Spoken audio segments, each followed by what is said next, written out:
ভূ রাজনীতিতে কোনো সুরক্ষাই যে চিরস্থায়ী নয় তার সবচেয়ে বড় উদাহরণ হয়ে উঠছে বর্তমান কুয়েত। এক সময়ের ত্রাতা মার্কিন সামরিক ঘাঁটিগুলোই এখন দেশটির সার্বভৌমত্ব এবং বেসামরিক অবকাঠামোর জন্য প্রধানতম নিরাপত্তা ঝুঁকি। যুক্তরাষ্ট্র নতুন করে হামলা চালানোয় এবং যুদ্ধবিরতি লঙ্ঘন করায় ৩ জুন কুয়েত ও বাহরাইনে হামলা চালায় ইরান। এর আগে রাতে হরমুজ প্রণালীর অত্যন্ত স্পর্শকাতর জলসীমায় অবস্থানরত একটি ইরানি তেলবাহী জাহাজে মার্কিন বিমান বাহিনী আকস্মিক হামলা চালায়, যার ফলে জাহাজটির প্রধান ইঞ্জিন অংশ মারাত্মকভাবে ক্ষতিগ্রস্ত হয়।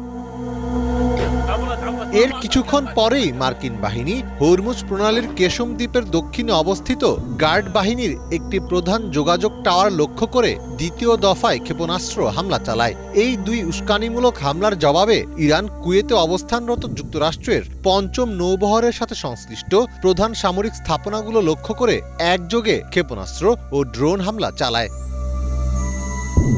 কুয়েতের প্রতিরক্ষা মন্ত্রণালয় জানিয়েছে, একটি ড্রোন সরাসরি কুয়েত ইন্টারন্যাশনাল এয়ারপোর্টের ১ নম্বর টার্মিনালে আঘাত করে। এতে টার্মিনালের ছাদ ধসে পড়ে এবং একটি বড় বিস্ফোরণ ঘটে। এর ফলে বিমানবন্দরের অভ্যন্তরীণ প্যাসেঞ্জার বিল্ডিং এবং রাডার সিস্টেমের মারাত্মক ক্ষতি হয়। হামলার পর বিমানবন্দরের একটি ফুয়েল ট্যাঙ্কারেও আগুন ধরে যাওয়ার ঘটনা ঘটে। হামলায় একজন নিহত ও প্রায় ৭০ জন আহত হন।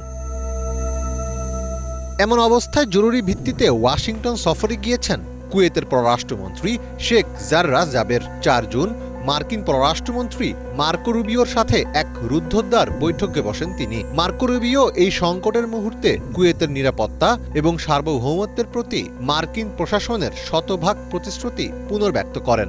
এক প্রতিবেদনে এসব তথ্য জানিয়েছে সংবাদ মাধ্যম মিডল ইস্ট মনিটর। কিন্তু মুখে নিরাপত্তার কথা বললেও বাস্তবে তা করতে ব্যর্থ হচ্ছে যুক্তরাষ্ট্র। কুয়েতের মূল উদ্দেশ্য হল নিজের দেশকে সুরক্ষিত রাখা, কিন্তু যতদিন কুয়েতের মাটিতে মার্কিন সামরিক ঘাঁটি থাকবে ততদিন ইরান সেগুলোকে টার্গেট করতেই থাকবে। ফলে যুক্তরাষ্ট্রকে ঘাঁটি দেওয়ার মূল্য এখন দিতে হচ্ছে কুয়েতকে, এমনটাই মনে করছেন অনেক বিশ্লেষক। ইরানের তেহরান বিশ্ববিদ্যালয়ের প্রফেসর ফুয়াদ ইজাদির মতে, ইরানি বাহিনী কোনো যৌক্তিক কারণ ছাড়া কুয়েত ও বাহরাইনে হামলা চালায়নি।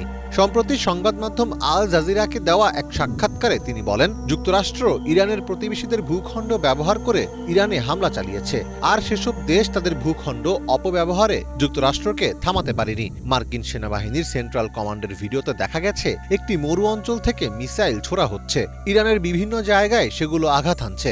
আর ওই মরুভূমি যুক্তরাষ্ট্রের আরিজোনা বা নেভাডার নয়, এটি ছিল কুয়েতের মরুভূমি। সাদ্দাম হোসেনের আগ্রাসন থেকে বাঁচতে ১৯৯১ সালের পর যুক্তরাষ্ট্রের সাথে প্রতিরক্ষা চুক্তি করে কুয়েত, যার ভিত্তিতে মার্কিন বাহিনীকে ঘাঁটি তৈরির অনুমতি দিয়েছিল দেশটি। কিন্তু বর্তমান পরিস্থিতিতে সেই সুরক্ষা কবচই এখন কুয়েতের জন্য সবচেয়ে বড় নিরাপত্তার ঝুঁকি হয়ে দাঁড়িয়েছে। মার্কিন ইরান দ্বন্দ্বে কোনো পক্ষ না হয়েও কেবল মার্কিন ঘাঁটির উপস্থিতির কারণে নিজের সার্বভৌমত্ব ও বেসামরিক অবকাঠামোকে ঝুঁকির মধ্যে ফেলেছে কুয়েত। মীর ফজলে রাব্বি, বাংলা ভিশন।